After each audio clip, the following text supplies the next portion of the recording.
Injection insert के बजाय उन्होंने स्टाफ आके लगाया। इनको बोला ना कोई डॉक्टर आया ना कोई स्टाफ आया। वहाँ पर आधे घंटे तक मैं चीखता चिल्लाता रहा, ना ऑक्सीजन सिलेंडर वहाँ पे आया। और वहाँ पर 2 बंदे आके मेरे ऊपर हमलावर भी हुए जो अंदर। जी बिल्कुल, मैं वहीं पे मौजूद था, साथ मेरा चचा भी था, मेरा कज़न भी मौजूद थे। इंजेक्शन इंसर्ट के बजाय उन्होंने स्टाफ आके लगाया। इंजेक्शन जिए के लिए था एनोराइड। इंजेक्शन पुश करने को 10 cc के बजाय उन्होंने क्या किया, सबसे पहले तो जीए का इंजेक्शन दिया है। जीए का इंजेक्शन उस वक्त दिया जाता है जनरल एनेस्थीसिया, बेहोशी का इंजेक्शन ऑपरेशन थिएटर में दिया जाता है। उन्होंने निकाल के जो ओटी से बचा हुआ इंजेक्शन और सामान था वहाँ से निकाल कर वो बगैर देखे बगैर पड़े इंजेक्शन तोड़ के उसको डायल्यूट 5 cc के अंदर पुश किया सीधे। मैं बराबर में पेशेंट को थोड़ी काउंसलिंग कर रहा था, क्योंकि पेशेंट पेन की वजह से, वोमेंट की वजह से ऑल फुल बग रहा था। और उसका यूरिन बैग भी मैं सही कर रहा था, कह रहा था मुझे ये यूरिन बैग की वजह से दर्द हो रहा, नीचे ये शॉपर जो पड़ा इसको साइड करें आप। जो ही उसने इंजेक्शन पुश किया, पुश करके साइड हो गया, उसी वक्त मैंने देखा तो गैस विंग पे गया पेशेंट। उसी वक्त एक हिचकी लिया, गैस विंग चला गया।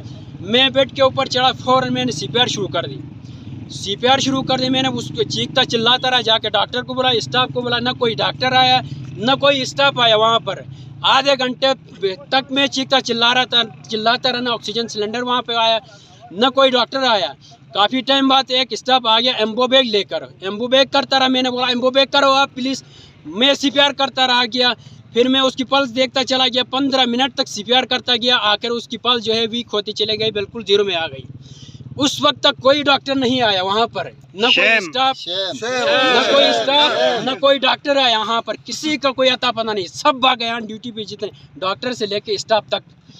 फिर उसके बाद बाहर में आगे चीखते ECG मशीन लेकर, ECG मशीन निकाली उन्हें, लैम्प लीड निकालने के बाद वो फ्लैम लीड अब क्या है फ्लैट आनी थी उसने।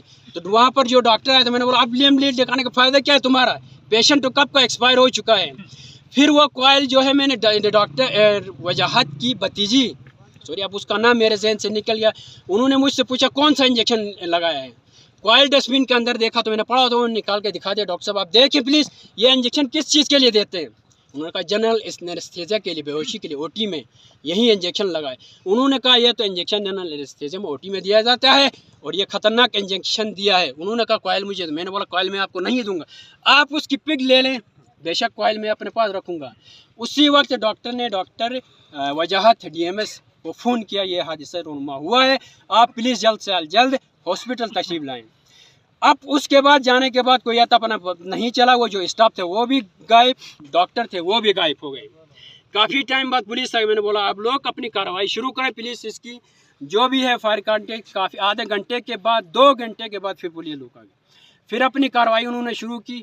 शुरू करने के बाद फायर काट दिया, DMS साहब आ गए, डॉक्टर वजाहत के रूम में गए, डॉक्टर एजाज भी हमारे ओशकंदाज के हैं सोनोलॉजिस्ट, उनकी मौजूदगी में उनसे मुझसे पूछा। मैंने यहाँ पर 1 घंटे तक वहाँ पर डॉक्टर के साथ, डॉक्टर वजाहत के साथ, डॉक्टर वजाहत की भतीजी भी मौजूद थी, SHO साहब भी इसी थाने का मौजूद था, नॉर्मल SHO मोहम्मद हुसैन साहब भी मौजूद थे। उन सब के सामने 1 घंटे का पूरा कलम बंद है। एक दूसरी बात, कॉइल भी अभी मेरे पास मौजूद थे और सबके पास उसकी पिक भी मौजूद थे, फाइल भी मौजूद थे।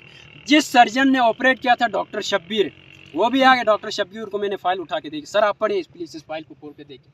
उन्होंने कहा ये इंजेक्शन जो लगाया जनरल एनेस्थीसिया में दिया जाता है, ये गलत इंजेक्शन लगाए। आपने एडवाइस किया, नहीं कोई एडवाइस नहीं किया।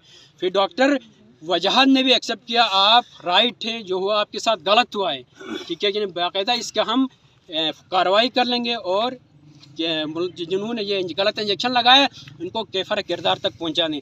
तो मेरा ये मैसेज देने का मकसद यही है, वहाँ पर जितने भी बैठे हुए इंजेक्शन तो छोड़े, सिरिंज खोलने को उनको नहीं पता है, सिरिंज कैसे खोलते उनको नहीं पता, ऐसे नाड़ी बैठे हुए। इमरजेंसी में एक बंदा स्टाफ बैठा हुआ था, टोनीगेट बांध के इंजेक्शन पुश कर रहा था। मैंने बोला एक बेगैरत का बच्चा, टोनीगेट खोलो फिर इंजेक्शन पुश करो, नसबंदी हो, तुम आगे से पुश कर रहे हो। इस किस्म के स्टाफ बिठाए वहाँ पर। और जो ड्यूटी स्टाफ होते हैं, ड्यूटी स्टाफ होते हैं, कोई स्टाफ नहीं होता है, अपने अंडर उनको 500-600 रुपये दे के वहाँ पर खड़े कर देते हैं ट्रेनिंग वालों को। वो इस किस्म का हादसे पेश है।